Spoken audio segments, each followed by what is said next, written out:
Assalamualaikum warahmatullahi wabarakatuh. Selamat siang, selamat sejahtera, selamat bahagia.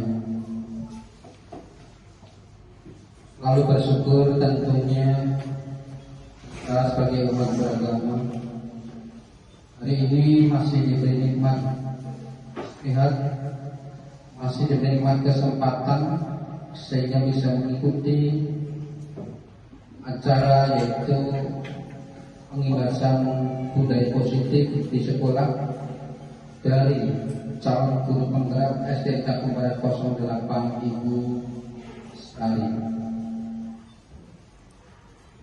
Yang saya hormati Ibu Kepala Sekolah SDN Cakung Barat 08 Ibu Haja Mili Astuti, Wakil Kepala Sekolah Bidang Kesiswaan Ibu Itika Siti, dan yang saya hormati Ibu Siti Muarifah, Wakil Kepala Sekolah Bidang Kurikulum. Dan tentunya di hadapan saya tidak kurang rasa hormat kami, yaitu tenaga pendidik dan tenaga kependidikan SDN Cakung Barat 08, dan tentunya yang mempunyai hajat yang akan menyampaikan materi dan paparannya, yaitu Ibu Sari sebagai calon guru penggerak angkatan 8.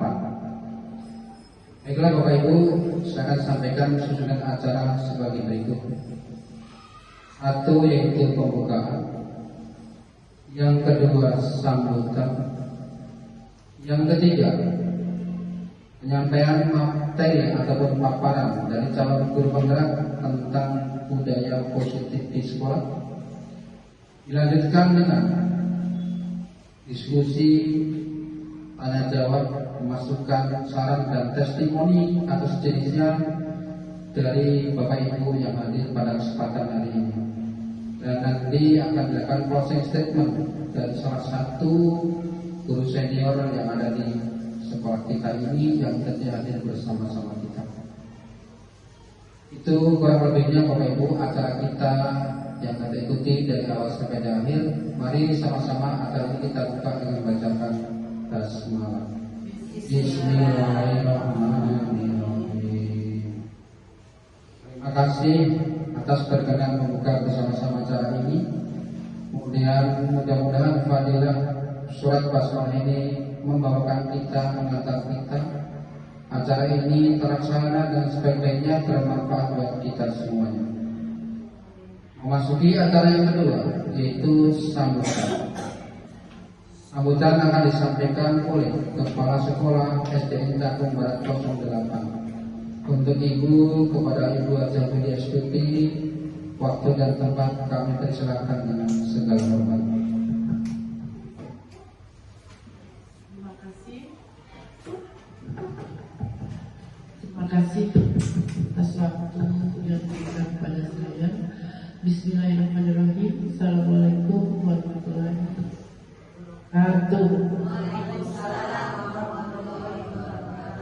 Puji syukur kehadirat Allah Subhanahu wa taala yang sudah mempertemukan kita pada hari ini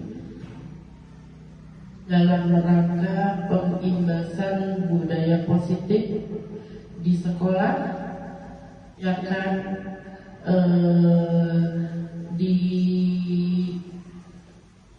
akan dilaksanakan langsung oleh calon guru penggerak angkatan 8 Ibu Sari Ramayanti.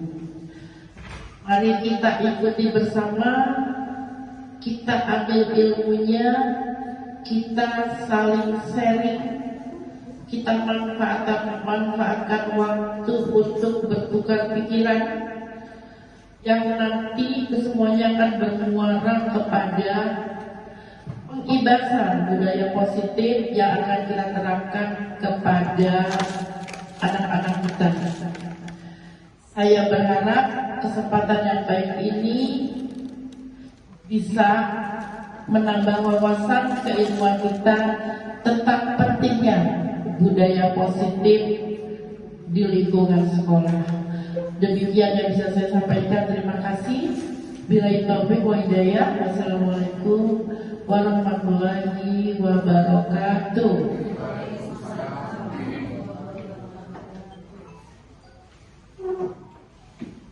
Terima kasih Bu Haja Widya Stuti, Kepala Sekolah SDN Cakung Barat 08, atas sambutannya disampaikan tentang harapan kita bisa mengikuti acara ini dengan baik dan akhir.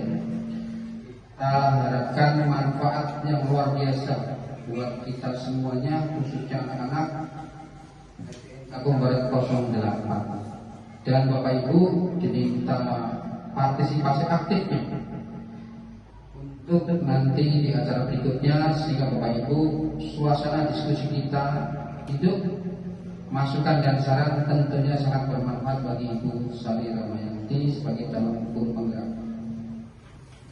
Memasuki acara yang ketiga, yaitu mari sama-sama kita dengarkan paparan dari pemateri kita, yaitu Ibu Sari Ramayanti, tentang budaya positif di SDN Cakung Barat 08. Untuk itu kepada Ibu Sari Ramayanti selaku calon guru penggerak SDN Cakung Barat 08 angkatan ke-8, waktu dan tempat kami persilakan dengan segala hormat.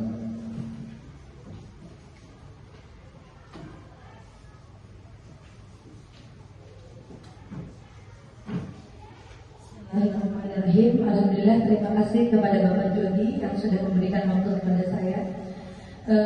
Yang saya hormati Ibu Kepala Sekolah Ibu Widya Stuti, Ibu Wakil Kepala Sekolah bagian kesiswaan Ibu Etika Switi. Yang saya hormati Ibu Wakil Kepala Sekolah bagian kurikulum Ibu Siti Maulifah, Bapak Juwadi selaku pembawa-acara, terima kasih, dan rekan-rekan sejawat, Ibu Bapak Guru yang saya banggakan. Salawat serta salam selalu tercurah kepada junjungan kita Nabi besar Muhammad SAW. Semoga kita semua mendapatkan syafaat di akhirat nanti. Tak lupa kita panjatkan puji dan syukur kepada Allah Subhanahu Wa Taala karena pada hari ini kita dapat berkumpul bersama untuk mengikuti acara diskusi atau pembahasan tentang budaya positif di sekolah.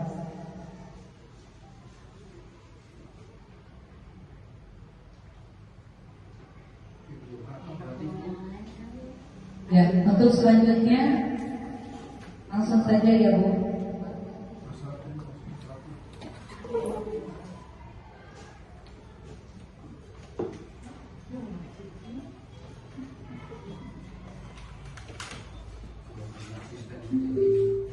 Ya.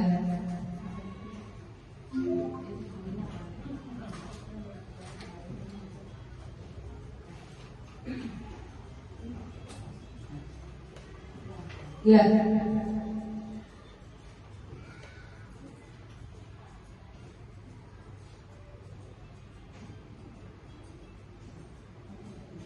Ya, pertama-tama Assalamualaikum warahmatullahi wabarakatuh. Perkenalkan, pasti sudah kenal, saya Ibu Sari Ramayanti selaku calon guru penggerak dari SDN Cakung Barat 08 Pagi. Salam dan bahagia Bapak Ibu guru semuanya. Di sini kita pasti tergerak, bergerak dan menggerakkan. Ini tugas aksi nyata 1.4 tentang pengimbasan budaya aksi nyata budaya positif. Nah, latar belakang. Nah, di sini latar belakang sekolah idaman. Tentunya saya yakin kepada Bapak dan Ibu guru ataupun kepada Ibu kepala sekolah yang semuanya warga sekolah.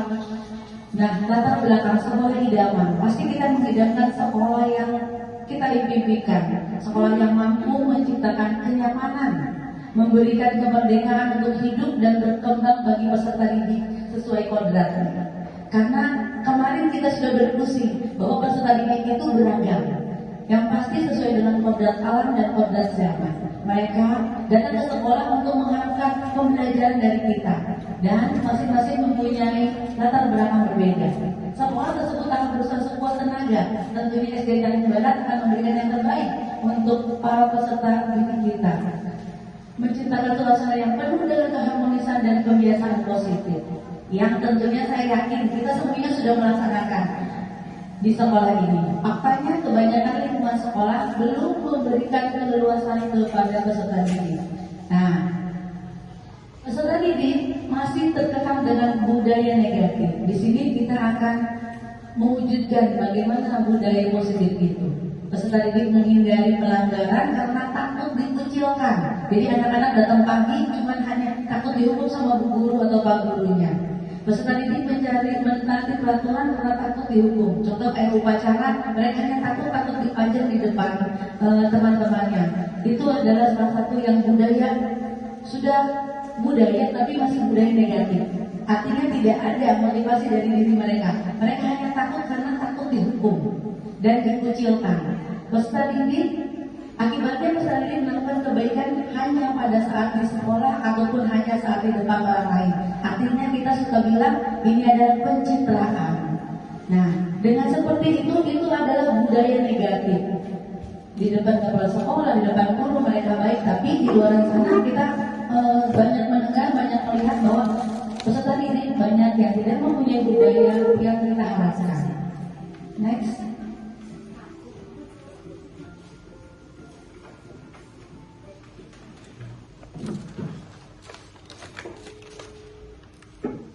Ya, sekolah harus menciptakan iklim pendidikan yang mampu membiasakan setiap warganya, khususnya peserta didik melakukan budaya positif. Di sini kita jadikan sebuah iklim, artinya terbiasa, memang harus dilakukan oleh anak-anak dan itu berakar kepada mereka. Budaya yang mengakar, kuat dan menjadi sebuah kebiasaan dilakukan secara kontinu. Artinya berkelanjutan, kita mempunyai program, kita mempunyai rencana. Anak sudah mencapai mana, kita evaluasi, kita refleksi di sana. Jadi kebiasaan itu menjadi sebuah akar untuk anak. Semua pihak harus terlibat dalam kebiasaan positif tersebut. Nah, di sini kadang-kadang nanti kita buka diskusi, kadang-kadang kita membuat suatu kesepakatan kelas, tetapi di mana ada rasa sejawat yang lain, mereka boleh. Di sini tidak. Akhirnya ada keseimbangan di sini. Lalu budaya tersebut harus terintegrasi dalam sebuah kegiatan sekolah. Artinya di sini banyak kegiatan sekolah yang diadakan. Budaya itu kita bisa sisipkan atau satukan dengan kegiatan sekolah agar anak merasa tidak melakukan secara terpaksa, tetapi sesuai dengan yang apa kita buat ataupun sesuai dengan visi misi sekolah kita. Dilanjutkan lagi bagaimana budaya positif dapat terbiasa dilakukan dalam kegiatan ekstrakurikuler. Nah, di mana saya tahu Jawa Barat di sini banyak ekstrakurikulernya, kita juga sama. Budaya positif bisa diterapkan di sana, tetapi harus dengan catatan bahwa kita harus bekerja sama, kontinu, dan intinya kita membuat evaluasi dan refleksi sampai sejauh mana anak-anak sudah mengetahui budaya positif itu dan menjadi berakar kepada mereka, menjadi motivasi diri. Artinya tidak hanya sebagai takut kena hukuman atau dikucilkan. Harapan jika budaya positif mengakar dalam diri setiap peserta didik, maka pasti akan tercipta profil pelajar Pancasila. Tentunya sesuai dengan kurikulum Merdeka Belajar yang dari pemerintah, bahwasanya kita sudah tahu profil pelajar Pancasila itu ada 6: beriman, ada berpendidikan global, gotong royong, kritis, berpikir kritis. Itu salah satu profil pelajar Pancasila.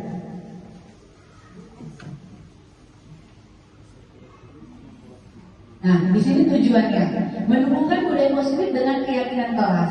Bagaimana cara menumbuhkan budaya positif dengan keyakinan kelas? Jadi kadang-kadang paradigma anak bahwa peraturan harus dilakukan, tapi mereka merasanya dipaksa, bahwa itu sebuah paksaan karena peraturan sudah ada. Beda dengan keyakinan kelas. Keyakinan kelas adalah keyakinan yang dibuat dari nilai-nilai kebajikan yang isinya itu atas keputusan anak-anak sendiri. Guru hanya sebagai moderator ataupun penyambung. Anak-anak meyakini, oh ini keyakinan kelas mereka dan mereka pastinya akan bertanggung jawab dengan apa yang telah mereka nilai. Karena nilai itu nilai kebajikan dan mereka yakin bahwa itu memang harus dikerjakan. Lalu tujuannya menumbuhkan sikap mandiri dan bertanggung jawab dalam menyelesaikan persoalan yang dihadapi melalui segitiga restitusi. Segitiga restitusi. Di sini kita menyelesaikan masalah. Artinya setiap anak pasti mempunyai kebutuhan dasar.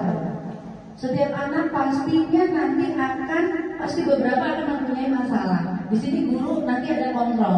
Kontrol yang paling baik nanti sebagai manajer yaitu melakukan segitiga restitusi. Nanti next ada segitiga restitusi, lanjut lagi pola ukur. Peserta didik mampu membuat keyakinan kelas yang dipasang di dinding kelas. Nah, di sini saya mau tanya, ibu-ibu sudah pada bikin keyakinan kelas belum pelajaran baru? Sudah? Nah, sudah, alhamdulillah sudah. Dan di sini keyakinan kelas itu awal dari kita membuat sebuah budaya positif di sekolah. Ini keyakinan kelas. Nanti ditempel di kelas. Biasanya dibikin kayak stiker-stiker note, nanti ditempel di kelas. Lanjut lagi, peserta didik mampu menyelesaikan persoalan yang dihadapi dengan mandiri dan bertanggung jawab melalui dialog segitiga restitusi. Nanti saya akan tampilkan untuk dialog segitiga restitusi. Jadi peserta didik itu menyelesaikan masalah, tapi mereka sendiri yang menyelesaikan. Nah, di sini legitimasi tindakan yang dilakukan. Langkah-langkahnya yang pertama apa? Sosialisasi kepada seluruh warga sekolah, meliputi ada ibu kepala sekolah, guru, peserta didik, dan tenaga kependidikan terkait budaya positif dan pengalaman membuat keyakinan kelas dan melaksanakan segitiga restitusi. Di sini saya pengimbasan, di kelas saya sudah menerangkan tentang keyakinan kelas dan segitiga restitusi dalam penyelesaian masalah. Dilanjut lagi dengan guru menjelaskan tentang pengertian pentingnya keyakinan kelas dan segitiga restitusi. Tadi saya sudah bilang keyakinan kelas itu adalah cikal bakal awal kita untuk membentuk suatu budaya positif di sekolah, bahwa mereka yakin bukan dengan peraturan, tapi mereka keyakinan kelas itu dari mereka sendiri dan mereka akan melakukan dengan penuh rasa tanggung jawab dan sebagian mereka sudah melaksanakannya. Dan lagi dengan guru melakukan segitiga restitusi saat menemukan siswa yang bermasalah. Saya yakin di kelas kita pasti ada beberapa yang bermasalah. Nah, di sini kita belajar bersama-sama. Guru itu menjadi kontrol seperti apa? Apakah seorang penghukum? Apakah seorang teman? Ataupun seorang yang mengatur yaitu manajer? Ataupun seseorang yang membuat merasa bersalah? Dilanjutkan lagi yang keenam, menanamkan kebiasaan siswa untuk mandiri dan bertanggung jawab terhadap persoalan yang dihadapi.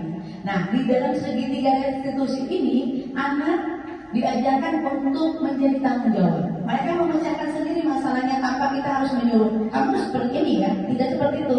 Mereka bertanggung jawab sendiri dan mereka senang tanpa adanya paksaan dan aturan dari ibu atau bapak gurunya. Nah, dukungan. Kemarin kita sudah berdiskusi tentang visi misi sekolah. Yang pastinya menurut Bu Maska yang baik hati dan tidak sombong, kita pasti perlu dukungan. Bu Yuni juga kita perlu dukungan. Dukungan dari mana? Pastinya tentunya orang tua. Karena di sekolah hanya berapa jam? 4 jam, kelas 1 3 jam, dan satu hari 24 jam. Pasti sisanya lebih banyak di rumah. Nah, orang tua di rumah dalam kebiasaan budaya positif. Di sini kita ajarkan kata ajaib. Di rumah tidak dipraktekkan, tetap anak-anak tidak mempunyai karakter seperti itu. Dan pengajar itu sebagai petani, pekebun ya Bu Maska ya. Tapi tetap walaupun kita pekebun pasti dibantu oleh di rumahnya. Kita tetap menanam, tapi nanti mereka kan kembali lagi ke rumah. Dan rumah itu semuanya yakin pasti di rumah itu paling lama dibandingkan di sekolah. Betul nggak ibu-ibu? Di rumah lebih lama kan? Di rumah lebih lama. Ya, betul. Lebih lama ya berarti. Jadi lebih lama di rumah. Lanjut lagi. Yang kedua, dukungannya yang perlu yaitu keluarga sekolah sebagai role model. Artinya kita sebagai teladan, kan kita sudah tahu. Ing ngarso sumsulodo, ing madyo bangun karso, tuturi andayani. Di depan kita menjadi teladan. Kalau dia lihat ibu gurunya udah salaman, cium tangan, oh mereka juga pasti, oh saya kan sama seperti itu. Ataupun ibu gurunya di depan sudah piket, sudah berdiri di depan sebelum jam 6, itu juga mereka pasti akan mengimbas, oh saya kan datang lebih pagi lagi. Ataupun dia balik ibu guru datang pas setengah 7 kebiasaan di kelas, mereka juga pasti aku akan lebih datang lagi. Ya itu sebagai guru kita harus menjadi model atau teladan bagi peserta didik untuk menanamkan budaya positif. Tentunya tidak dengan kata-kata, pasti dengan perbuatan. Gitu. Lanjut lagi, seluruh warga sekolah berkolaborasi. Contoh nih, saya berkolaborasi dengan ibu kepala sekolah, saya minta izin. Dengan wakil kepala sekolah saya minta izin. Ke Pak Juwadi saya minta izin untuk bawa acara. Ke ibu bapak guru juga saya minta izin, kita kolaborasi sama-sama. Yang penting tujuannya untuk kebaikan. Ke Mas Kamar teknik saya juga minta izin, minta tolong. Di sini kita sama-sama. Karena dia saya memang kalau misalnya saya mengajar, lillahi ta'ala, semuanya akan diberikan yang terbaik oleh Allah Subhanahu wa Ta'ala. Kalau saya kita seperti itu. Jadi harta ataupun semuanya akan mengikuti dengan ibadah kita. Karena yang membedakan manusia adalah dari sama ibadahnya. Udah tentunya nanti yang lain akan mengalir. Lalu kita di sini bergotong royong, sama tadi juga saya bergotong royong sama-sama membuat pengibasan ini. Niatnya sih pengibasan ini biar kita lebih baik lagi sama-sama. Saya masih belajar, ibu-ibu tentunya senior, tapi di sini saya minta tolong dan kita semoga ada kebaikan walaupun setitik di sini untuk tentunya peserta didik kita dan sekolah kita. Ya. Untuk yang dipilih nanti sisa-sisa kuliah itu masih minta 15.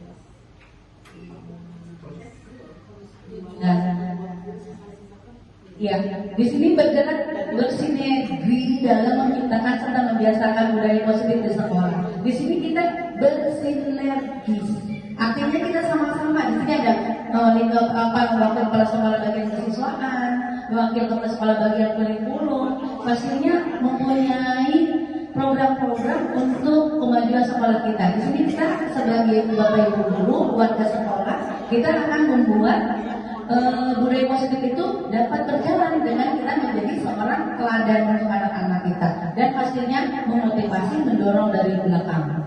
Dan di sini, nah, di sini saya akan menjabarkan ini tugas CGP calon guru penggerak. Semoga bisa menggerakkan. Ya udah selesai. Intinya di sini saya tujuannya CGP dapat menyampaikan pembelajaran dari penerapan konsep inti dari model budaya positif serta pemahaman mereka mengenai konsep-konsep inti dalam model budaya. Jadi di sini saya pengiblasan kepada, walaupun saya yakin bapak dan ibu guru di sini sudah senior semua, sudah tahu semua. Di sini tugas saya, terima kasih sudah hadir, saya ucapkan. Nah, mengenai konsep inti dalam budaya. Nah, di sini ada teka-teki. Apakah benar atau tidak? Nah, apa itu budaya positif? Mengapa penting dan bagaimana caranya? Yuk, siapa yang mau dimuatkan? Mau? Apa sih budaya positif sih? Tadi kan udah terang-terang ya, budaya positif ya. Budaya positif. Budaya positif sebenarnya sih budaya itu dari keyakinan kelas. Kita sudah membuat keyakinan kelas dia masuk. Setelah itu mereka tahu karakter yang harus mereka patuhi, tapi bukan suatu peraturan. Karena keyakinan kelas itu datang dari mereka sendiri sebagai seseorang yang meyakini nilai kebajikan. Nanti kan gurunya tanya, baiknya itu duduk apa jalan-jalan saat belajar? Pasti mereka bilang duduk rapi, ikuti pembelajaran, ataupun saat pembelajaran bolehnya kamu jalan-jalan lari-lari atau duduk mengikuti gurunya. Pasti mereka kan ada kebajikan, Bu duduk rapi sesuai dengan tugas kelompoknya gitu kan. Nah itu intinya dari situ untuk budaya positif. Setelah menjadi keyakinan kelas, mereka pasti ada konsekuensinya. Artinya kalau mereka melanggar, ada sesuatu yang harus mereka lakukan. Nah, di situ kita bekerjasama dengan warga sekolah, contohnya dengan ibu kepala sekolah, dengan guru-guru, dengan komite, disambungkan dengan ekstrakurikuler. Tadi maksudnya bisa disambungkan dengan guru sebagai teladan. Nah, mengapa penting dan bagaimana caranya? Silakan, ada yang mau berpendapat mengapa penting? Mengapa penting adanya budaya positif? Dan bagaimana caranya di sekolah kita? Tentunya pasti di sekolah kita. Ada yang mau berimbang ataupun ada yang mau berbagi tukar pikiran, saran? Mengapa sih penting dan bagaimana caranya? Kalau menurut saya sih memang kalau kita kan ilmu setinggi apapun kalau anaknya tidak berakhlak, tidak berkarakter itu tidak ada gunanya. Yang kita tahu pastinya di sekarang terjadi krisis karakter. Anak-anak banyak yang kita ajarkan di sekolah karena tidak ada kolaborasi dengan orang tua. Nah, di sini saya juga mengimbas juga kalau saya menggunakan kayaknya buku evaluasi gitu. Jadi siswa, orang tua sama guru mengetahui semuanya. Jadi mereka mengerjakan tidak di evaluasi. Ya, silakan Mbak Juli, terima kasih.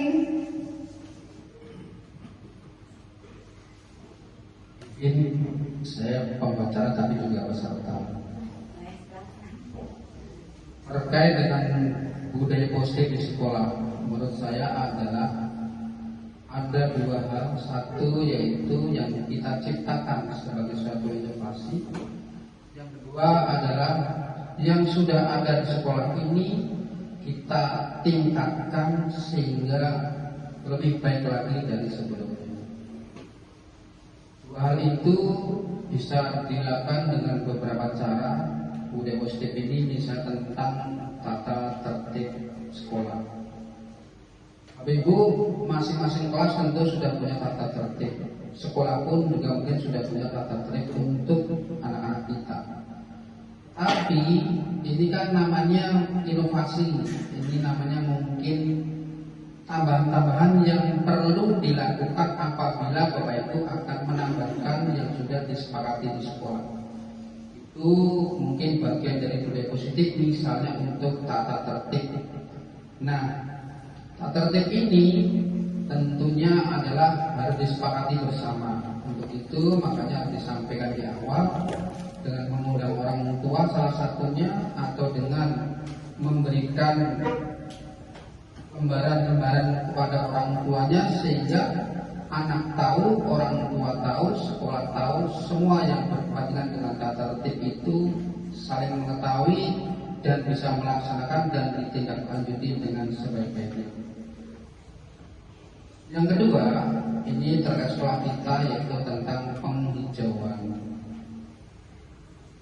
Kepala sekolah selalu mengingatkan kita semua tentang perawatan, tentang bagaimana menjaga, tentang bagaimana menumbuhkan tanaman yang ada itu bisa lebih baik lagi, dirawat, dijaga, dan dipertahankan atau ditingkatkan.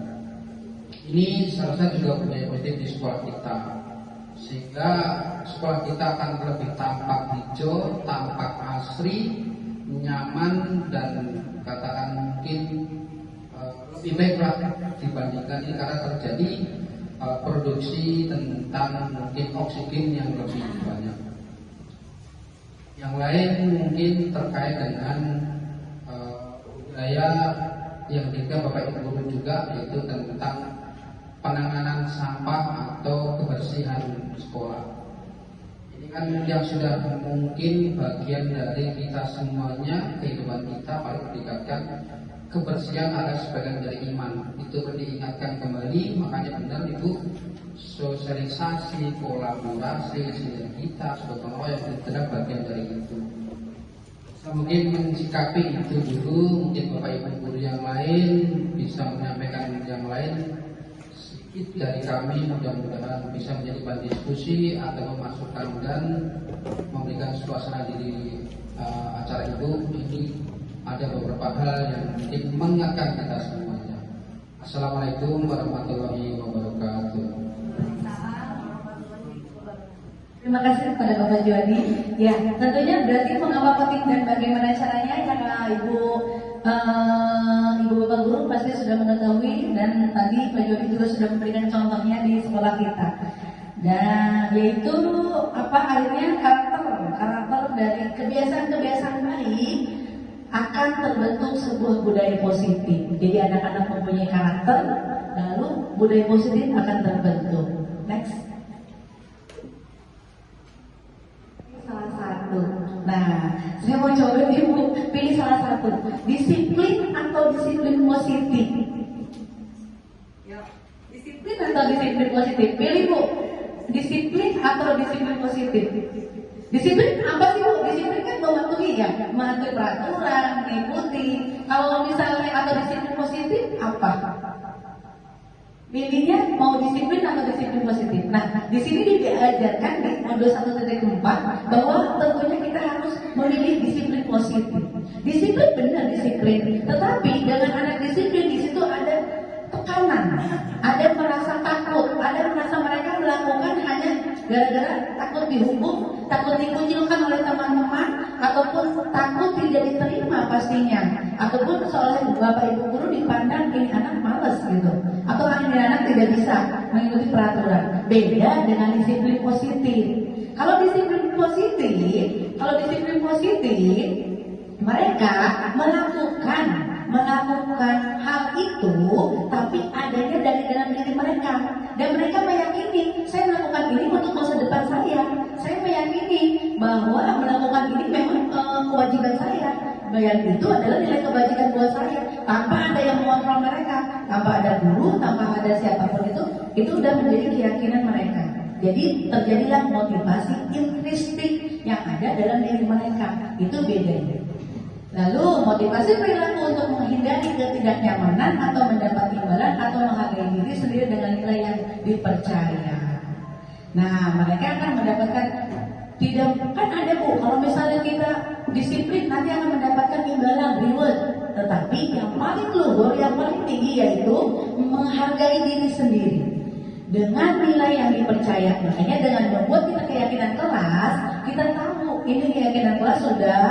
Lalu mereka itu percaya. Setelah mereka percaya, mereka akan menjalankan dengan sendirinya tanpa adanya dorongan ataupun tanpa adanya tarikan atau tanpa adanya imbalan ataupun hukuman.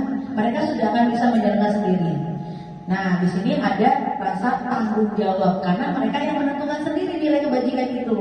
Nah, lalu di sini posisi kontrol seorang guru sebagai, nah kita di sini pasti tentunya sudah paham semuanya. Ada guru itu mempunyai posisi kontrol. Kalau di kelas tidak ada guru pasti ramai. Saya yakin itu seperti pasar.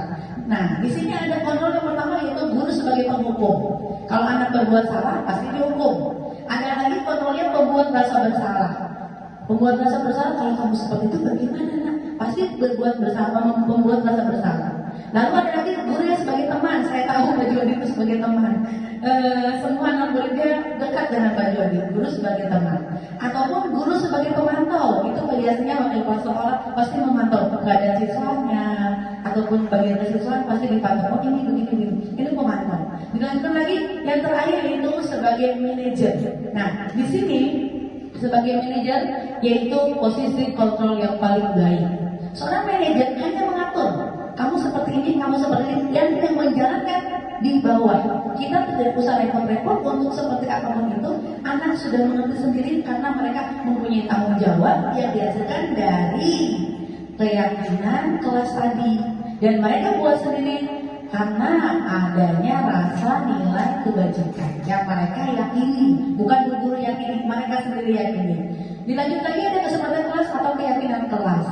Nah, next. Nah, seorang guru yang baik harus memiliki kemampuan dalam mewujudkan budaya positif di sekolah. Ini tugas Bapak dan Ibu guru dan semuanya untuk mewujudkan budaya positif. Yang kita ketahui budaya positif itu berasal dari karakter. Karakter itu dapat dibuat dengan adanya bukan kesepakatan ya, keyakinan. Tadi kan kita sudah milih nih, kesepakatan atau keyakinan. Pastinya adalah keyakinan. Karena kalau kita sudah yakin, contoh kita yakin beragama Islam, pasti kita akan menjalankan semua perintahnya dan menjauhi larangannya. Yakin. Nah di situ juga sama dengan keyakinan kelas, karena mereka yakin itu nilai yang baik. Nah mereka akan menjalankan tanpa ada paksaan. Nah lanjut meniti karakter mereka, lalu wujudkan budaya positif di sekolah. Budaya positif tersebut dapat dijalankan dengan menerapkan konsep-konsep inti seperti tadi disiplin positif yang saya bilang. Disiplin ya benar disiplin, tapi kalau yang positif berasal dari dirinya sendiri menjadi motivasi intrinsik. Memahami motivasi perilaku manusia berkaitan dengan hukuman, penghargaan, posisi kontrol seorang guru, pembuatan keyakinan kelas dan praktik segitiga restitusi dalam menyelesaikan masalah. Di sini kita budaya positif. Awal pertama tadi berurutan pertama kita itu bikin keyakinan kelas dengan membuat kebajikan, nilai-nilai kebajikan. Setelah itu mereka akan menjalankan menjadi sebuah karakter. Lalu dilanjutkan lagi menjadi budaya sekolah. Tapi guru mempunyai posisi kontrol. Posisi kontrol ini salah satunya jika sekolah kita damai, bagus, baik, nanti pasti nilai-nilai karakter itu akan muncul dan menjadi pembiasaan. Lalu budaya positif tercipta. Nah guru pasti di sekolah mempunyai masalah-masalah pastinya. Ya Bu, ada Bu masalah Darmi masalah apa di kelasnya? Pasti ada masalah kan? Nah, masalahnya itu diselesaikan dengan cara segitiga restitusi. Segitiga restitusi itu dalam penyelesaian masalah. Kenapa? Itu untuk membuat budaya positif. Nah, lanjut next. Nah, di sini disiplin positif. Nah, di situ ada disiplin positif. Contohnya ada beberapa. Disiplin positif adalah lebih ke arah disiplin diri yang dapat mengontrol diri dan melakukan segala tindakan. Jadi mereka mengontrol diri mereka sendiri. Tujuan yang dapat membuat murid memahami, menyadari berdasarkan motivasi internal. internal, bukan akibat paksaan. Jadi mereka itu bukan mengerjakan karena takut dihukum ataupun takut dikucilkan. Jadi internal hanya diri sendiri, karena mereka meyakini bahwa itu nilai kebajikan. Lalu bukan pesan ataupun ujian ataupun hukuman. Cara penerapan disiplin yang mengajarkan anak bertanggung jawab dan menumbuhkan kesadaran diri berdasarkan nilai-nilai kebajikan. Jadi tidak disiplin positif apa? Bu ini bisa disiplin positif apa sih Bu menurut Ibu?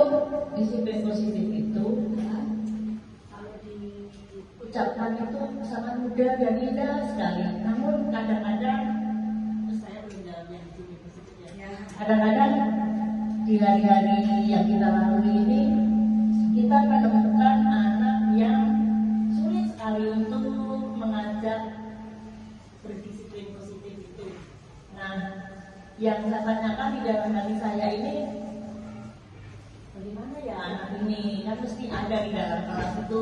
Saya sendiri juga sering menemui untuk seseorang anak yang sulit sekali untuk diajak menuju ke sana. Begitu. Ya, terima kasih Bu Yuni. Ya betul. Disiplin itu memang sangat sulit. Makanya di sini kita harus pertama awal-awal dulu kita membuat keyakinan kelas. Keyakinan kelas itu didapat dari mereka sendiri. Tapi kita arahkan menjadi sebuah nilai kebajikan. Contoh, kita kan kalau anak kelas 1 yang Bu Yuni duduknya kalau misalnya mau memberikan soal ataupun hasil pekerjaan mengantri.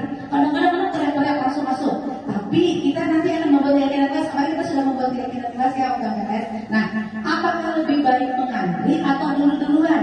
Yang bagusan mana nak? Nah, nanti anak-anak pasti bilang mengantri Bu, mengantri itu baik. Seperti semut, seperti bebek, bagus seperti itu Bu. Nah, di luar negeri pun yang dibudayakan seperti itu. Berarti menurut kalian nilai kebajikan mengantri itu baik tidak? Baik. Berarti kita tulis sama-sama ya. Nilai kebajikan mengantri. Jadi kelas kita harus mengantri saat mengumpulkan tugas ataupun saat apapun itu. Ditulislah. Semuanya yakin itu nilai kebajikan, yakin bisa melaksanakan, bisa. Berarti mereka sudah meyakini.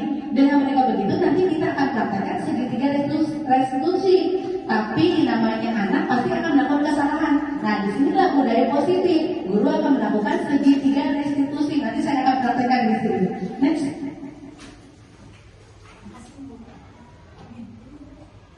Nah, di sini ada motivasi perilaku manusia. Nah, manusia itu pasti akan punya motivasi. Seperti saya, CGP, calon guru penggerak. Kalau saya tidak mempunyai motivasi, saya tidak akan berdiri di sini di depan Bapak Ibu guru sekalian, di depan Ibu kepala sekolah, di depan Ibu wakil kepala sekolah, saya tidak akan berdiri di sini. Saya mempunyai motivasi. Motivasi saya itu yaitu menjadi seorang pendidik, tapi pendidiknya yang profesional, yang mengetahui bahwa bagaimana cara kita mendidik dengan baik dan benar. Tujuannya itu, kalau kita punya ilmu, peserta didik kita tidak rugi. Intinya kita tahu, oh pendidikan harus dibawa kemana. Itu intinya, itu tujuan saya. Nah, di sini menurut Dian Gosen dalam bukunya, yaitu menyatakan ada 3 motivasi manusia. Yang pertama untuk menghindari ketidaknyamanan atau hukuman. Nah, itu motivasi, contoh yang terlambat atau dihukum. Itu adalah hal yang sebenarnya tidak baik. Yang kedua untuk mendapatkan imbalan. Nah, nanti kalau misalnya kita berbuat, pasti akan mendapat reward. Makanya di sini sebenarnya penggunaan reward itu tidak dianjurkan karena tidak baik. Kenapa seperti itu? Motivasi yang paling aman yaitu yang nomor 3, untuk menjadi orang yang mereka inginkan, mempunyai nilai kebajikan. Oh, saya harus menjadi seperti ini. Tanpa adanya embel-embel dari yang lain, mereka sendiri menginginkan menghargai diri sendiri dengan nilai-nilai yang mereka percayai. Dengan adanya keyakinan kelas itu, mereka sudah tahu, oh saya memang seperti ini, itu yang nilai kebajikan yang saya mau. Jadi mereka mempunyai motivasi intrinsik dari diri mereka sendiri. Nah, manusia mempunyai 5 kebutuhan dasar. Mengapa anak-anak kita coba ada nggak yang mau sumbang saran? Ada yang permasalahan di kelasnya gitu? Ada nggak? Kelasnya ada nggak? Saran ada masalah Bu Lipa, Bu Irna, ada nggak? Kita ada kasus, kenapa sih saya menemukan kasus seperti ini di kelasnya? Nanti kita sama-sama pecahkan. Ini dari kebutuhan dasar manusia. Ada yang mau berbagi untuk masalah di kelasnya? Pernah nggak menemukan masalah nih? Contoh nih saya menemukan anak saya itu kalau misalnya belajar, bukannya belajar tapi main-main lari-lari, mukulin temennya, ngambilin bahan mainannya, ngambilin semuanya. Pas saya ditilik-tilik,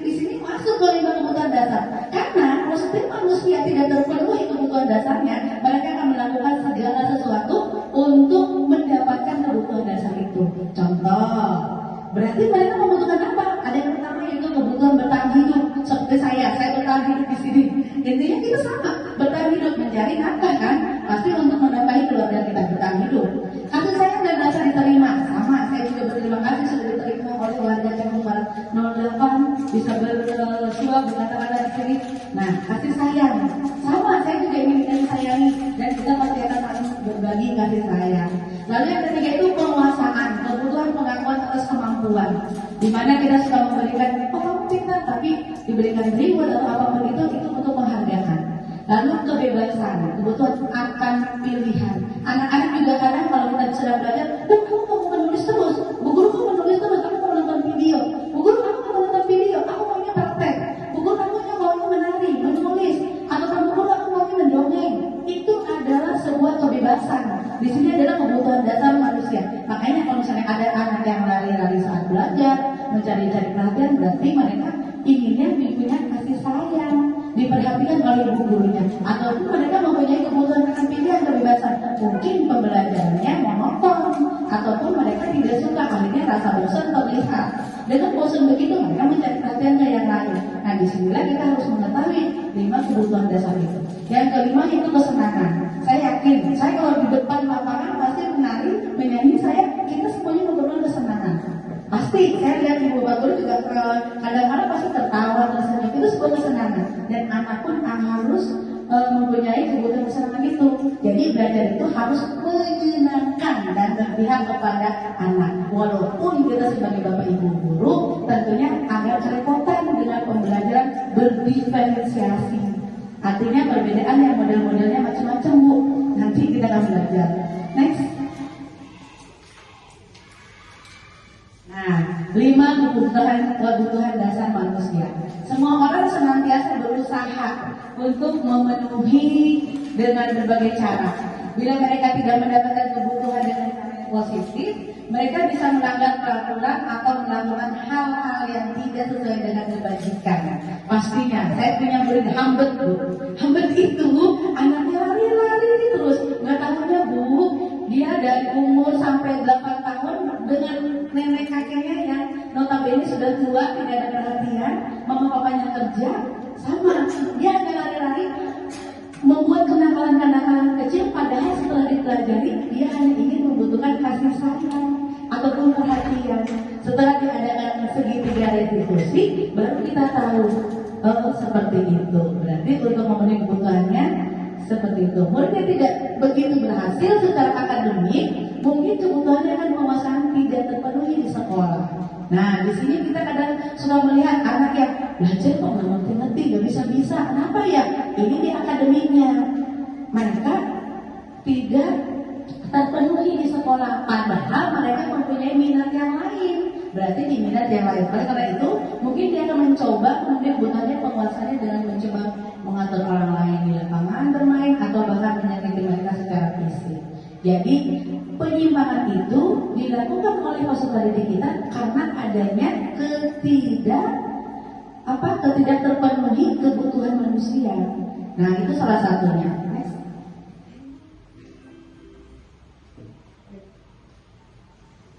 Nah di sini saya mau bertanya, biasanya apa yang ibu suka lakukan? Posisi kontrol yang seorang guru yang mana yang biasa ibu terapkan di kelas? Yuk, siapa yang mau berbagi? Siapa sih? Wirna, biasanya posisi kontrol apa yang di kelas yang ibu guru lakukan? Sebagai pembuka, atau pembuat merasa bersalah, atau sebagai teman, atau sebagai pemantau, ataupun sebagai seorang manajer? Atau siapa yang berbagi? Terima kasih atas kesempatannya, Bu Sari. Di kelas saya adalah seorang guru yang pasti punya kontrol. Tapi di kelas ini saya tidak ingin anak saya merasa bersalah, apalagi dengan hukuman. Jadi saya biasanya melakukan pendekatan dan juga nasihat. Sambil nanti kita terus memantau agar terjadi perkembangan positif ke depannya. Terima kasih. Baik, terima kasih Ibu Lipat. Nah, di sini ada sebagai pemantau walaupun kita memberikan amanah, betul. Baik. Ada lagi yang di sekolahnya udah kalau di sekolah sebagai guru sebagai apa, Bu? Biasanya yang sering ibu lakukan sebagai apa? Contohnya seperti apa? Ya, kalau memang ada anak yang salah itu, ya kita menegurnya dengan baik, memberikan contoh yang positif terhadap anak. Ya contohnya sekarang burger itu kan jadi berjaya, burger ya. Saya lihat tiap hari dia memang muter terus. Tapi ya kalau udah selesai itu pekerjaannya, Tapi kalau pekerjaannya belum selesai, dia tidak akan muter saja.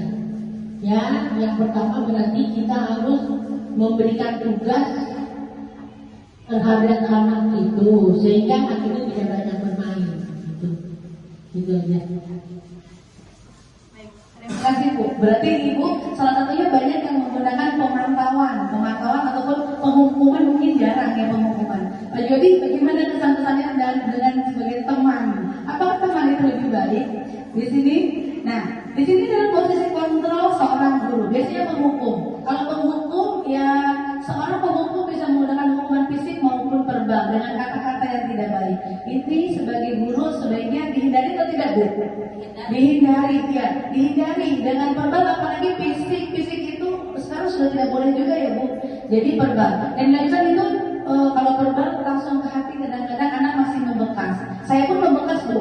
Dulu pernah kelas 1 SD dicubit sama guru. Wah itu sampai sekarang saya, guru itu tuh nyubit saya.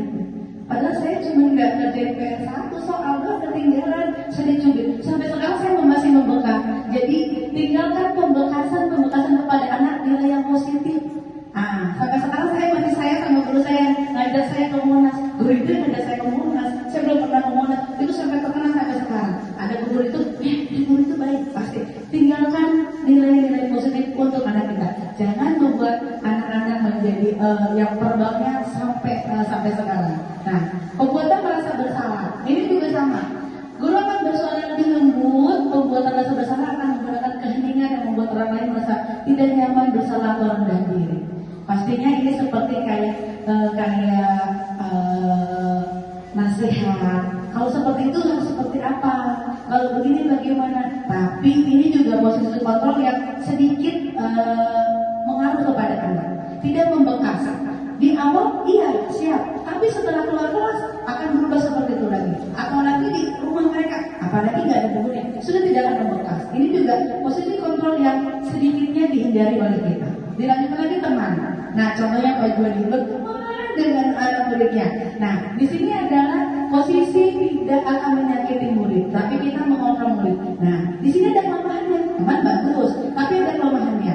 Peserta didik akan menjadi ketergantungan dengan guru tersebut. Kalau Pak Juwadi contoh yang mengajarkan di kelasnya, anak-anak dia. Beda nanti kalau guru olahraga Pak Firdaus masuk, mereka akan teriak-teriak dan tidak sesuai dengan Pak Juwadi. Kenapa? Karena ketergantungan dengan Pak gurunya, dijadikan seorang teman. Ini juga agak kurang baik. Tapi baik untuk gurunya, tapi tidak untuk komunitas di kelasnya. Soalnya gurunya kan bermacam-macam. Setelah Pak Juwadi contoh, Pak Juwadi setelah selesai, ada guru yang lain mereka tidak tahu teman itu seperti apa. Gitu. Jadi mereka mempunyai kekurangan ketergantungan terhadap gurunya. Yang lanjut pemantau, ini bagus. Pemantau ini kita melakukan kontrol pemantau. Kita lihat, oh ini anak ini seperti apa, ini seperti apa. Nah, dilengkapi dengan manajer. Manajer tadi kita hanya mengarahkan anak yang mengerjakan apa Bu? Mengerjakan keyakinan kelas ataupun keyakinan nilai kebajikan yang mereka yakini bersama-sama. Kita hanya mengontrol, kamu sudah yakin? Kalau sudah yakin, kerjakan. Harus punya tanggung jawab dan mandiri. Next. Nah, di sini posisi manajer yang paling good. Di sini apa? Seorang manajer yang memiliki keterampilan di posisi teman maupun pemantau. Jadi mereka seorang manajer pasti menjadi teman. Kalau kita tidak mempunyai teman, nggak mungkin suatu perusahaan maju tanpa adanya kerjasama dengan pekerja-pekerjanya. Pasti dia punya rasa teman. Lalu keterampilan itu pun pasti akan memantau. Seorang manajer pasti akan dapat memantau yang di bawahnya. Dan dengan demikian bisa jadi di waktu-waktu tertentu kembali kepada kedua posisi tersebut bisa diperlukan. Jadi pemantau sebagai teman itu juga bisa diperlukan untuk memenuhi menjadi seorang manajer. Namun bila kita menginginkan menurut kita menjadi manusia merdeka, mandiri bertanggung jawab, kita harus mengacu kepada restitusi yang dapat menjadikan murid kita menjadi manajer bagi diri kita sendiri. Nah, jadi muridnya menjadi manajer buat dirinya sendiri, Bu. Nah, next.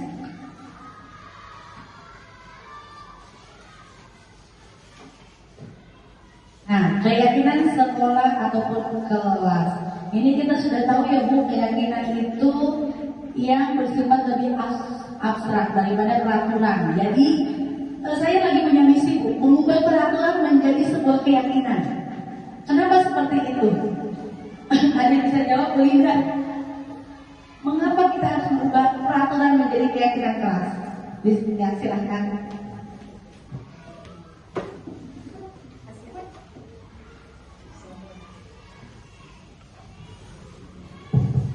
Assalamualaikum warahmatullahi wabarakatuh. Terima kasih Bu Sari. Saya akan menyampaikan sedikit apa yang saya ketahui. Peraturan dibuat untuk dipatuhi dengan konsekuensi jika ada pelanggaran. Tapi keyakinan keras dibuat oleh kesepakatan dua belah pihak menjalankannya secara bersama-sama. Jadi tidak ada keterpaksaan di sana karena dibuat atas kesepakatan. Mungkin itu aja yang bisa saya sampaikan. Terima kasih. Assalamualaikum warahmatullahi wabarakatuh. Waalaikumsalam warahmatullahi wabarakatuh. Baik, terima kasih Bu Linda. Iya, betul sekali. Jadi saya itu punya misi peraturan sekolah. Kalau peraturan kan ada paksaan. Tapi kalau kita ubah menjadi sebuah keyakinan, kita masukkan anak ke dalam nilai kebajikan, mereka pasti mempunyai tanggung jawab karena itu adalah sudah diyakini dalam diri mereka sendiri, menjadi sebuah motivasi. Kalau sudah yakin pasti akan menjalankan. Contoh saya bilang tadi, kalau misalnya kita yakin punya agama itu, ya pasti kita akan beribadah Sabtu Minggu, betul kan Bu? Karena kita yakin diperintah oleh Tuhan ya. Seperti itu. Kalau udah keyakinan, mereka akan menjalankan sendiri tanpa adanya paksaan dari pihak manapun. Nah, next.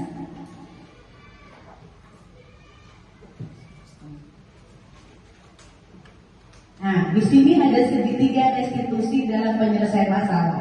Untuk membuat budaya yang positif, nah guru yang berperan sebagai manajer, jadi ibu bapak guru berperan sebagai manajer, menggunakan segitiga restitusi dalam penyelesaian masalah. Suatu proses dialog yang dijalankan oleh guru atau orang tua agar dapat menghasilkan murid yang mandiri dan bertanggung jawab. Nah, ini adalah segitiga restitusi. Apa sih Bu Sandra tadi? Segitiga restitusi. Nah, ini adalah sebuah penyelesaian masalah yang menjadikan anak sebagai manajer. Mereka yang mengatur diri mereka sendiri. Yang pertama yaitu menstabilkan identitas. Jadi setiap orang pernah melakukan kesalahan. Kamu bukan satu-satunya yang pernah melakukan ini. Jadi kita menstabilkan, kita samakan kedudukan kita. Kalau mereka bersalah, kita juga manusia, tidak pernah luput dari salah dan dosa. Kita stabilkan, kita samakan kedudukan kita dengan mereka yang mempunyai masalah. Lalu lanjut lagi dengan validasi tindakan yang salah. Kita tanyakan kepada mereka, bagaimana itu salah atau betul, itu benar atau tidak. Nah, dilanjutkan lagi dengan menanyakan keyakinan. Makanya di sini adalah kepentingan membuat sebuah keyakinan yang kita yakini. Nah, setelah itu mereka akan berusaha menjadi seorang yang mandiri dan tanggung jawab dengan dasar apa yang diyakini oleh mereka dari nilai-nilai kebajikan. Next. Nah, tahap segitiga restitusi yaitu menstabilkan identitas. Bagian dari segitiga bertujuan untuk mengubah identitas anak dari anak yang gagal karena melakukan kesalahan menjadi anak ataupun orang yang sukses. Nah, contoh tadi Bu Yuni tadi bilang ada anak yang lari-lari. Nah, berarti dia sudah gagal, tidak bisa disiplin. Nah, kita satukan, kita samakan, kita rapikan menjadi anak yang gagal menjadi anak yang sukses. Kita bilang, ibu juga pernah bercanda waktu sekolah, waktu di kelas, tapi kita jadikan satu kedudukan dulu. Setelah kita stabilkan, nah kita rubah dari kegagalan itu menjadi sukses. Kok kamu jalan-jalan kenapa? Kita tahu. Kenapa? Nggak tahunya ada kebutuhan yang tidak terpenuhi, yaitu contohnya ada kasih sayang. Next. Nah, di sini yang kedua, validasi. Validasi itu setiap tindakan dilakukan dengan suatu tujuan, yaitu untuk memenuhi kebutuhan dasar. Ya, ini tujuannya kita masukkan ke dalam kebutuhan dasar yang manusia harus penuhi. Next. Nah, yang ketiga yaitu kita masukkan ke dalam keyakinan kelas. Ya, keyakinan kelas. Ya, ketiga itu menanyakan keyakinan kelas. Setelah langkah 1 kita menstabilkan, langkah 2 kita memvalidasi perbuatan mereka betul atau salah. Setelah itu kita menanyakan keyakinan kelas yang kita yakini, yang mereka yakini dari nilai-nilai kebajikan. Nah, setelah meyakini, mereka akan berpindah dari orang yang gagal menjadi orang yang sukses dengan merubah dirinya menjadi lebih baik lagi sesuai dengan keyakinannya. Next. Nah, di sini saya punya ini contoh.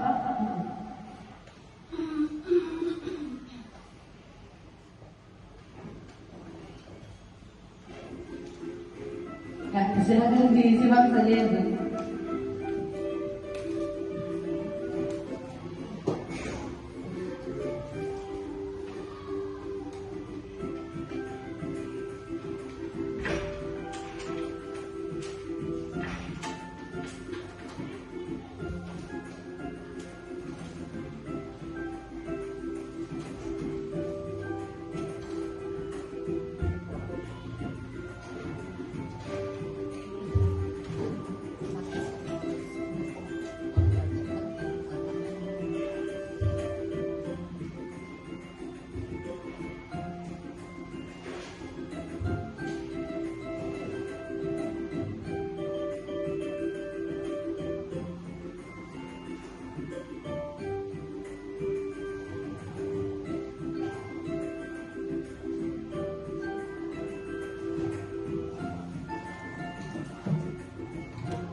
Yang ketiga, menanyakan keyakinan, berpindah menjadi orang yang diinginkan, dari yang gagal menjadi yang sukses.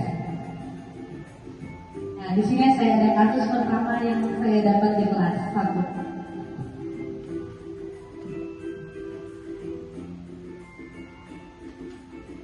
Nah, di sini ada Risa. Risa itu anak kelas 1A. Dia kesal karena hasil pekerjaannya dicontek oleh teman sebangku. Akhirnya dia marah dan bermusuhan.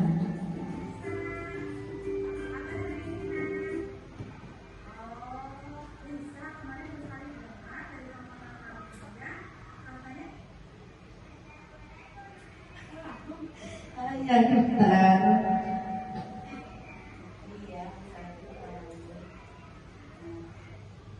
Sudah, itu ada videonya. Oh, videonya kemana? Ya benar, video Risa.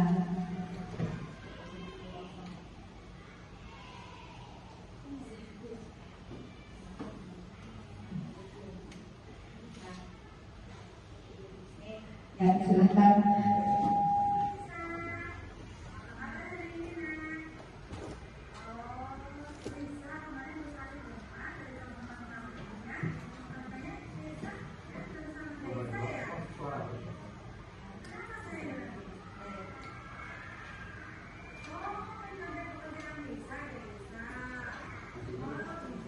Ya, lanjut lagi next yang tadi ya.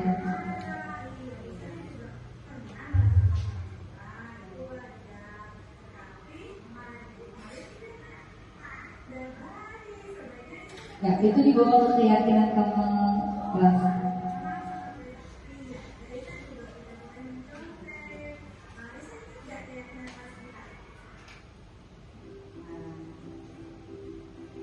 Nah, di situ anak kita tanyakan tentang keyakinan kelas. Setelah itu, karena dia tanyakan keyakinan kelas, lanjut lagi.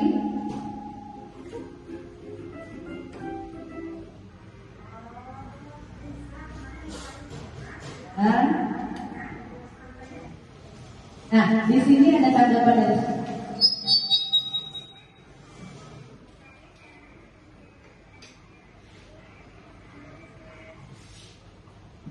Kasus kedua.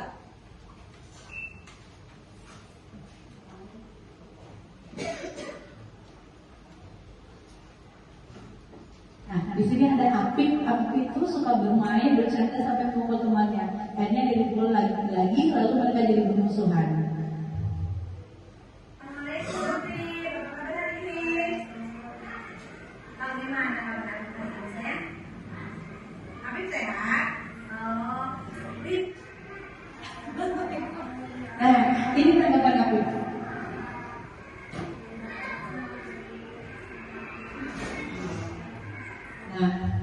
Dengan diberikan keyakinan, mereka menyadari sendiri dengan rasa tanggung jawab. Akhirnya mereka meyakini bahwa itu yang baik.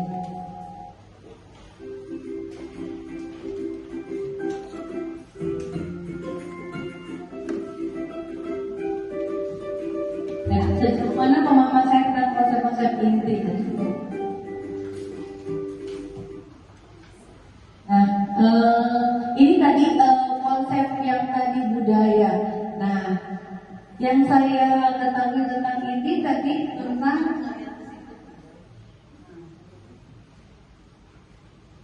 perasaan saya ketika mengalami hal-hal tersebut. Nah, yang saya alami setelah saya melakukan segitiga restitusi, yaitu saya tahu pertamanya sudut pandang pertama dari awal riset, oh ini anak tidak baik. Kenapa? Karena dia bermusuhan. Setelah saya menggunakan segitiga restitusi, oh saya baru tahu bahwa kebutuhannya tidak terpenuhi. Kalau riset tentang pengakuan bahwa kemampuan dia akan pintar, dia bisa, itu tentang riset. Setelah itu saya masukkan ke validasi, iya kamu pintar, kamu pandai. Tetapi saya masukkan lagi ke keyakinan kelas bahwa kalau misalnya marah tidak baik, akhirnya bisa bertanggung jawab dan mandiri, berubah menjadi anak yang lebih baik lagi. Untuk next, untuk Afif juga sama. Dengan itu nggak taunya setelah saya melakukan itu, akhirnya oh Afif itu mama papanya kerja, tinggalnya sama orang lain, jadi dia ingin diperhatikan. Makanya dia selalu berbuat yang muter-muter, yang bercanda-bercanda, nggak taunya itu kurang perhatian. Nah, saya berikan keyakinan diri tentang kebajikan bahwa tidak boleh mengganggu teman. Next.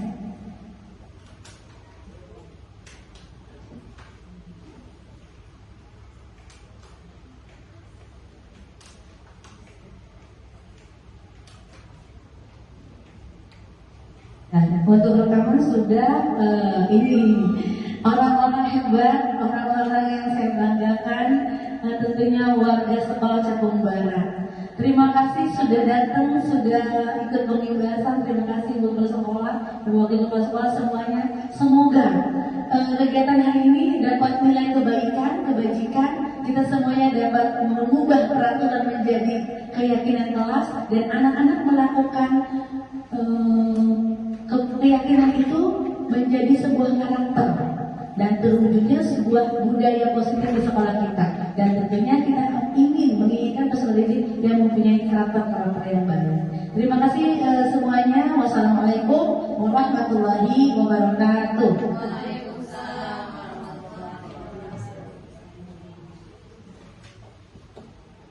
Mungkin tadi Bapak Ibu Guru, pembahasan budaya positif yang disampaikan kurang lebih sekitar 1 jam lebih bersama calon guru penggerak Ibu Sari Ramayati angkatan ke-8. Ibu tentunya sudah menyimak dari awal sampai dengan akhir tadi. Ada hal-hal tentu yang menarik, ada hal-hal tentu yang bermanfaat, ada hal tentu yang menambah wawasan dan pengetahuan kita. Tapi berharap bahwa pengibasan ini menjadi tanggung jawab kita semua selaku keluarga besar SDN Cakung Barat 08. Memasuki acara berikutnya yaitu adalah tanya jawab, masukan dan saran, pertanyaan ataupun evaluasi dari apa yang sudah disampaikan Ibu Sari tadi. Harapan kami, harapan Sari adalah ada sisi-sisi yang Bapak Ibu bisa cermati, itu bagian kelemahan yang nanti akan ditindaklanjuti sebagai perbaikan. Yang kedua, ada hal-hal yang perlu dikuatkan, ditambahkan dari penyampaian tadi sehingga lebih sempurna apa yang Ibu Sari sampaikan tadi. Ini dua hal yang mungkin Bapak Ibu bisa garis bawahi dan bisa dijadikan bahan pertanyaan, diskusi maupun hal-hal untuk menyempurnakan pertemuan kita hari ini.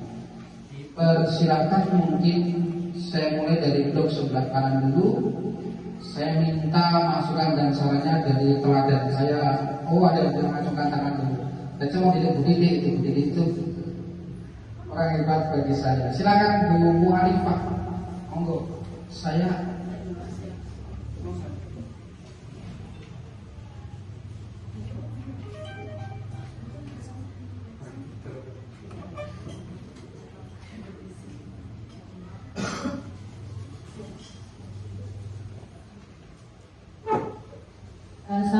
warahmatullahi wabarakatuh.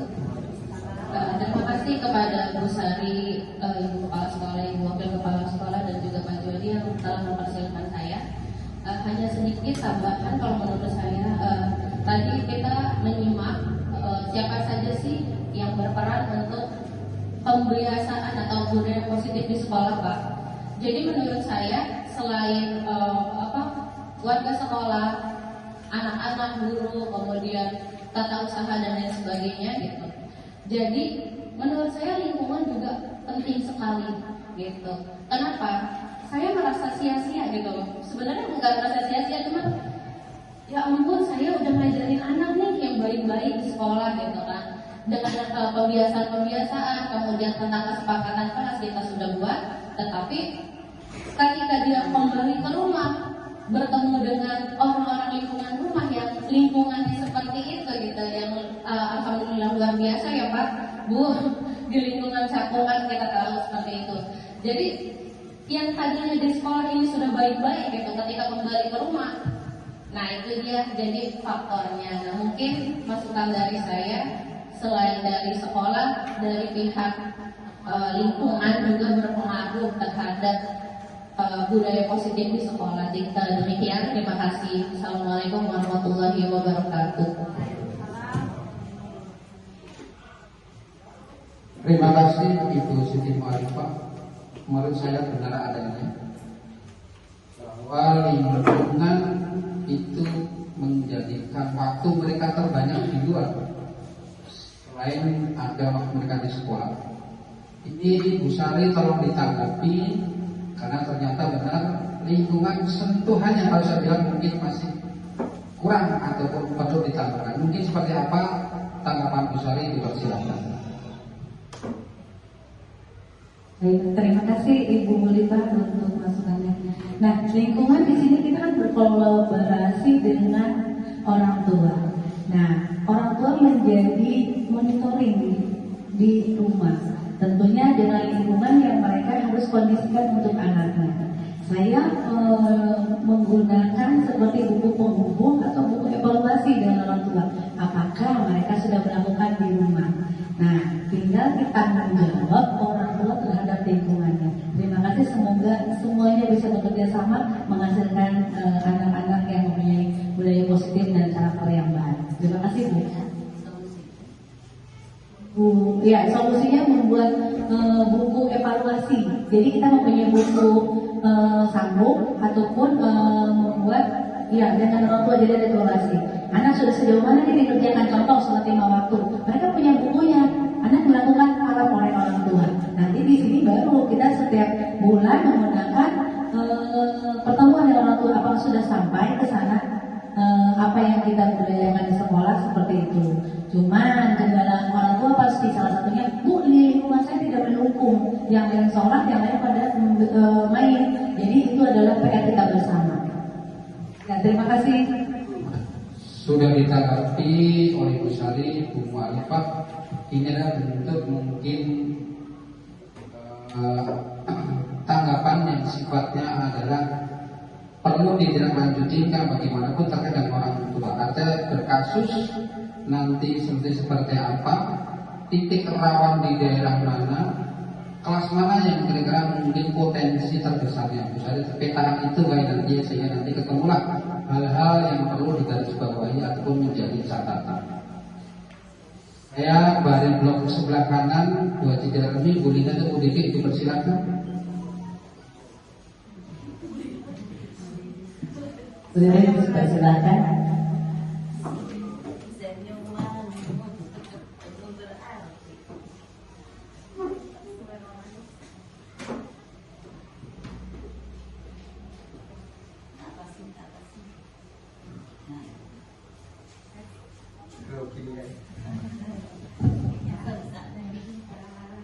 Sebelumnya, Assalamualaikum warahmatullahi wabarakatuh. kasih atas izin yang diberikan kepada saya. Dengan adanya pembebasan ini, jujur saya jadi menambah pengetahuan bahwa guru itu di kelas bukan sebagai penghukum, bukan sebagai teman. Jadi kita lebih baik ke arah sebagai manajer gitu ya bisa dilihat. Jadi melihat siswa itu siap bertanggung jawab atas segala perbuatannya. Jadi siswa melakukan sesuatu atas dasar kesadaran. Jadi bukan karena hukuman. Nah, tapi mungkin kita tidak bisa membohongi diri sendiri. Kadang kita melihat siswa itu berbuat sesuatu udah dasar atas kesadarannya. Tapi kita tidak tahu isi hati dari si siswa tersebut. Bisa jadi siswa tersebut di depan kita dia seperti bertanggung jawab. Tapi sebenarnya dia itu kadang merasa sumpah. Sebenarnya adalah takut dengan kita. Nah, bagaimana kita menyikapinya untuk mengetahui si siswa tersebut melakukannya dengan atas dasar tanggung jawab atau atas dasar hukuman. Terima kasih sebelumnya. Assalamualaikum warahmatullahi wabarakatuh. Terima kasih Bu Dede. Luar biasa yang sudah disampaikan. Yang sudah disampaikan tadi adalah terkait dengan manajer. Tetapi ada hal yang mungkin perlu digarisbawahi, yaitu tentang sikap kejujuran. Yang kedua tentang ketulusan hati ataupun hati nurani. Yang ini dipertanyakan oleh Bu Didi. Jangan-jangan hanya kamuflase intinya begitu kalau digarisbawahi. Monggo Bu Sari, untuk seperti ini apa sih sebenarnya yang perlu disikapi Bu Sari? Baik Pak, untuk ini saya sepakati itu kalau misalnya anak kadang ada pencitraan. Nah, di pencitraan itu teman-teman pasti melihat, teman sejawat mereka ataupun teman sebaya mereka pasti melihat. Oh, dia anak di depan guru atau. Nah, kita masukkan ke dalam nilai kebajikan. Setelah mereka yakin dengan nilai kebajikan, pasti yakin. Kalau misalnya kita berbuat, kita sudah punya malaikat. Ada di depan kita, ada yang mencatat kebaikan dan ada yang mencatat keburukan. Dengan kita masukkan ke dalam keyakinan agama, mereka tahu bahwa pencitraan itu tidak baik dan pasti Allah itu akan memantau mereka.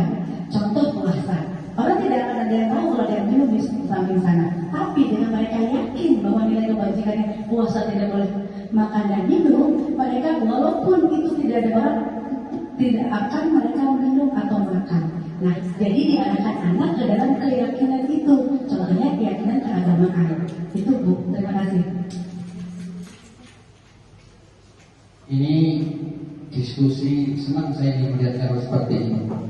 Ternyata teman-teman tidak ngantuk, tapi menyimak fokus dan konsentrasi terhadap materi kita. Tetangga saya berbisik ini karena saya mau nambahkan dikit, dipersilahkan Bu. Assalamualaikum warahmatullahi wabarakatuh.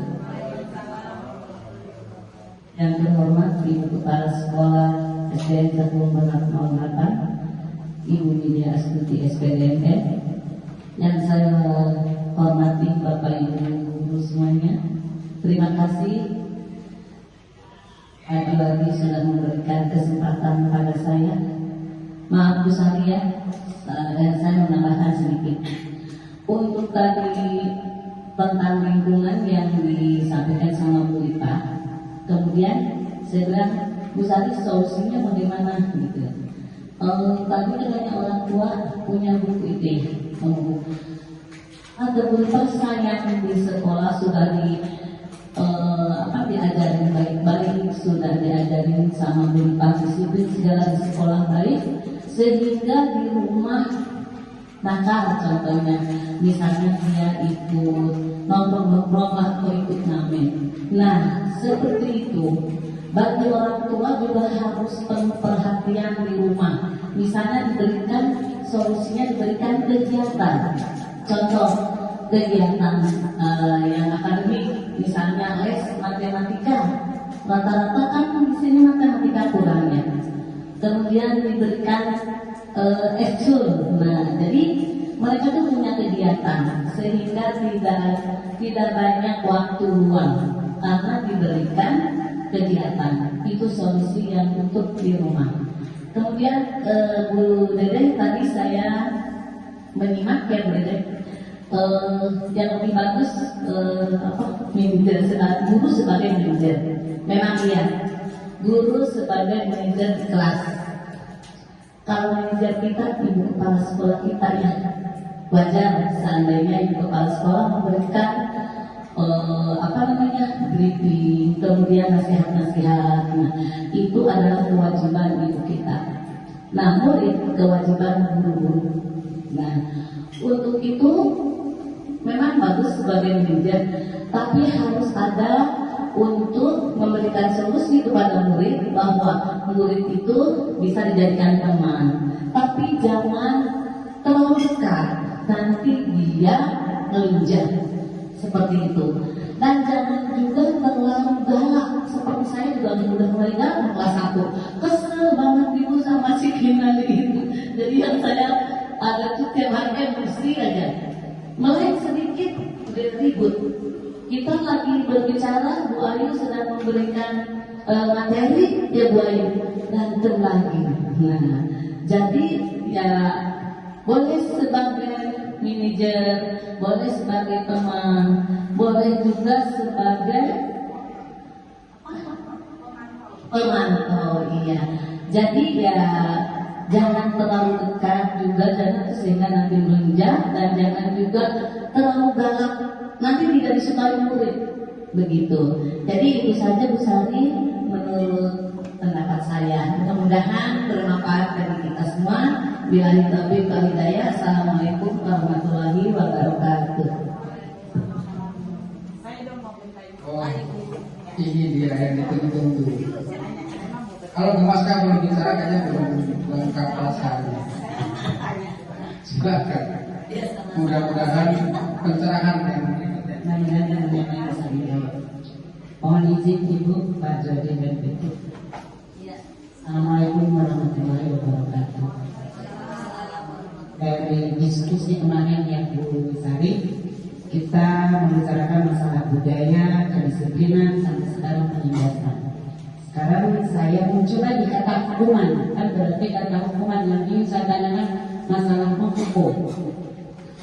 Berarti kalau misalnya kita sebagai manajer di dalam kelas itu tidak ada kata menghukum, ya kan? Berarti itu juga berlaku di luar kelas. Baik itu kita dengan tetangga kelas, anak-anak yang bertangga dengan kita, ataupun pada saat upacara. Nah, yang masih kita lihat ini masalah kecil pada saat upacara.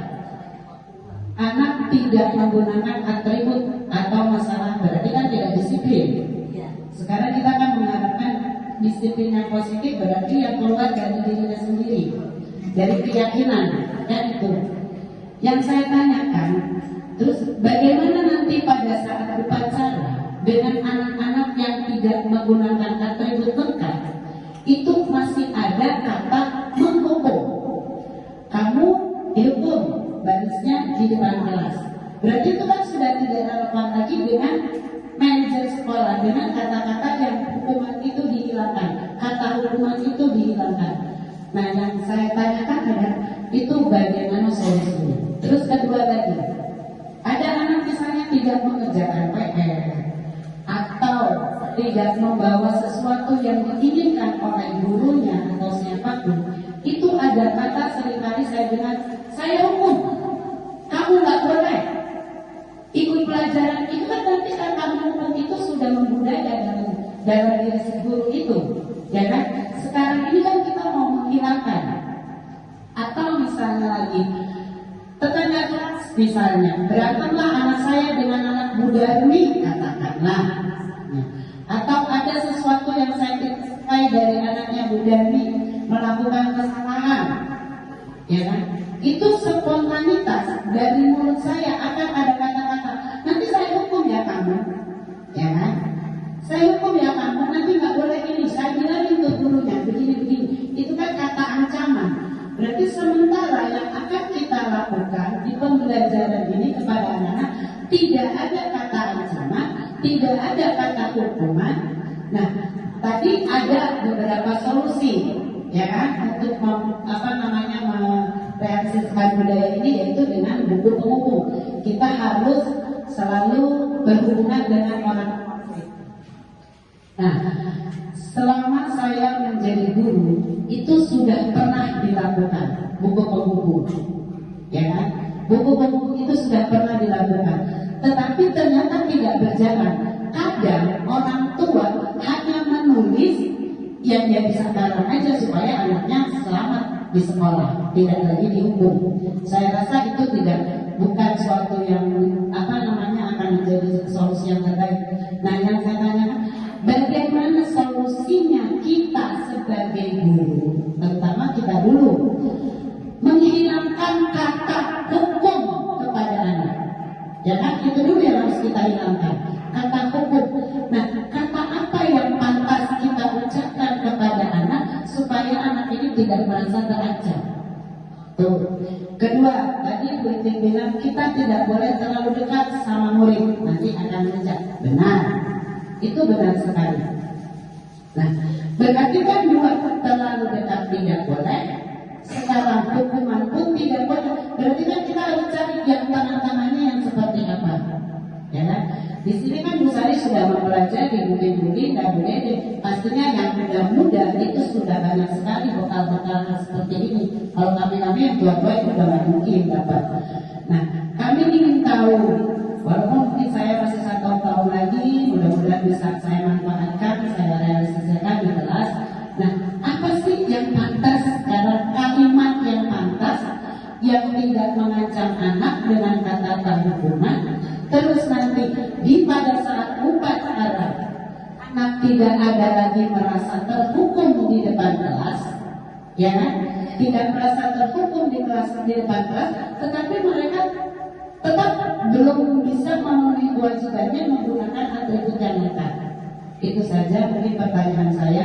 Lebih kurangnya saya mohon maaf. Terima kasih. Wassalamualaikum warahmatullahi wabarakatuh.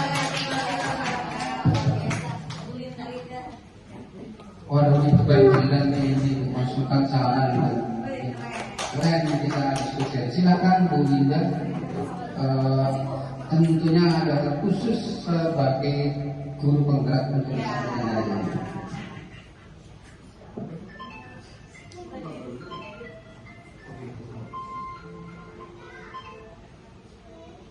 Assalamualaikum warahmatullahi wabarakatuh. Mungkin sebelum Ustari akan menjelaskan terlebih dahulu, saya mungkin akan memberikan apa yang saya ketahui. Jadi saya sudah menjelaskan posisi guru sebagai apa? Posisi guru sebagai manajer, posisi guru sebagai pemental, posisi guru sebagai pemimpin. Nah, tadi sudah saya dengar bagaimana solusinya menghilangkan kata hukuman, begitu ya Ibu? Ya, baiklah. Bagaimana jika kata hukuman kita ganti dengan konsekuensi? Contoh, anak yang tidak mengerjakan PR, jangan kita suruh menyiram tanaman, nggak nyambung.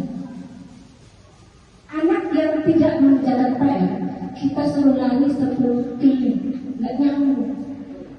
Nah, bagaimana cara konsekuensinya? Apa yang dia tidak kerjakan? PR itu berupa apa? Tulisan. Kalau begitu kita berikan tulisan, suruh dia mengarang kenapa dia tidak sempat mengerjakan PR. Dia ceritakan di situ. Biar kita tahu permasalahan anak itu apa. Salah satu contoh lagi, pada saat upacara selalu ada saja anak-anak yang di depan karena tidak melengkapi atributnya. Nah, mungkin selama ini kita beranggapan kita benar. Apakah yang kita lakukan sudah benar? Sekarang kita tanya balik kepada diri kita sendiri. Apakah wali kelasnya sudah mengingatkan setiap hari Jumat untuk membawa perlengkapan di hari Senin? Apakah guru kelasnya sudah mengingatkan di WA group untuk menyiapkan orang tuanya menyiapkan perlengkapan atributnya? Anak-anak hanya sekedar anak-anak, apalagi apalagi kalau anak SD dari kelas 1 sampai kelas 6 jiwanya masih anak-anak. Di situ peran kita sebagai guru dan peran kita sebagai orang tua di sekolah, dan orang tua juga merangkap di WA karena kita bekerjasama dengan orang tua murid di dunia maya. Ingatkan mereka, ibu, jika anaknya tidak membawa perlengkapan akan ada konsekuensinya. Kita beritahukan konsekuensinya seperti apa. Hilangkan kata hukuman, karena kata hukuman itu akan berimbal balik ke kita. Jadi dari kalimat saja itu mungkin kita bisa ubah supaya yang apa yang anak cerna dari kalimat itu lebih mengena dibandingkan kata hukuman. Mungkin seperti itu aja yang saya ketahui. Ibu Sari sebagai calon guru pegang angkatan 8 mungkin akan berbagi kepada kita calon penggerak berikutnya. Terima kasih. Assalamualaikum warahmatullahi wabarakatuh. Terima kasih Ibu Maska disambung Bu Linda. Dua-duanya ada keterkaitannya. Yang satu menyampaikan kontradiksi, yang satu apa sih konsekuensi atau yang kata-kata yang lebih mungkin pas untuk mencari solusi antara beberapa hal yang saya menyampaikan tadi. Silakan Bu Sari, mungkin ada tanggapan. Baik, terima kasih Bu Maska. Ini PR kita bersama. Dan Ibu Linda, terima kasih guru-guru hebat kita. Ya alhamdulillah. Ya, untuk tadi hukuman sudah dijawab sama Bu Linda. Kita menggunakan konsekuensi. Itu diambil dari mana? Dari keyakinan kelas. Keyakinan kelas dapat dari mana? Dari anak itu sendiri, karena mereka meyakini nilai kebajikan. Tinggal dipilih, anak-anak, kalau misalnya kamu rapi, atributnya lengkap, baik tidak, ataupun ini seperti ini, nanti mereka pasti bilang atribut lengkap itu sudah rapi. Kalau kamu melanggar, berarti ada konsekuensinya. Contohnya tadi mengarang. Dan buatlah peraturan ataupun kegiatan-kegiatan konsekuensi yang sesuai. Nah, di sini saya setiap hari Senin, ya betul. Setiap hari Senin itu juga PR saya selalu melihat. Saya ikut CGP, saya dengan dikasih modul-modul diajar Dewan Darah yang kita harus menghamba kepada anak. Anak sesuai kodratnya, sesuai kodrat alam, kodrat zaman yang punya karakter masing-masing. Nah, kalau anak-anak di depan dihukum, nah itu salah satu budaya positif menggunakan segitiga restitusi. Anak-anak kalau dihukum di depan sebenarnya tidak menyelesaikan masalah. Mereka hanya dalam hati mereka, nah akan menyimpan suatu kenangan. Kenangan itu nanti akan teringat sampai kapanpun. Sebaiknya kalau menurut saya kita data anak-anak yang melanggar itu kita adakan, ya kita gunakan segitiga restitusi. Segitiga restitusi yang tadi pertama menstabilkan. Pasti kita akan bilang kepada anak kita, ibu juga pernah berbuat salah, ibu juga pernah ngebawa nentek, ibu juga pernah ngebawa pakai lambang kopling, tapi apakah itu benar? Kita tanya kepada mereka, validasi perbuatan itu betul atau tidak. Pasti mereka akan menjawab tidak baik, tidak benar. Masukkan ke dalam keyakinan kelas kita, keyakinan kebaikan. Lalu bagaimana kamu mau berubah seperti itu? Rubahnya seperti apa? Oh sebaiknya aku pakai Bu, aku siapkan Bu besoknya sebelumnya, aku siapkan Bu hari sebelumnya atau hari Jumat, hari Sabtu sudah siap. Kamu bisa berubah, bisa. Jadi kita masukkan ke dalam keyakinan kelas yang sudah diyakini bersama. Nanti kita pantau lagi besoknya hari Senin, apakah mereka sudah berubah atau masih ada di catatan agenda hari Senin yang masih melanggar. Kalau menurut maksud saya seperti itu. Tentunya kalau ada yang mau masukkan, Ibu Asep, silakan bagian kesiswaan atau bagian kurikulum kalau ada yang mau menambahkan. Iya, lebih baik kita jangan pakai hukuman, kita menggunakan segitiga restitusi yang masukkan ke dalam budaya positif. Jadi anak-anak tidak mengimbas kepada verbal maupun fisik. Jadi anak-anak belajar menjadi manajer sendiri, bahwa mereka yakin bisa berbuat, oh ini yang terbaik, ini keyakinan mereka, ini kebajikan mereka, gitu. Jadi motivasi dalam diri sendiri itu lebih baik dibandingkan dengan kita tarik-tarik, kita hukum-hukum, tidak akan mengimbas. Mengimbas 1 jam, 2 jam, 3 jam, setelah itu lupa lagi. Terima kasih Bu. Bapak Ibu, ucapan terima kasih tentunya sudah berkenan, sudah berpartisipasi, sudah memberikan beberapa tambahan solusi dan kebaikan buat kita semua.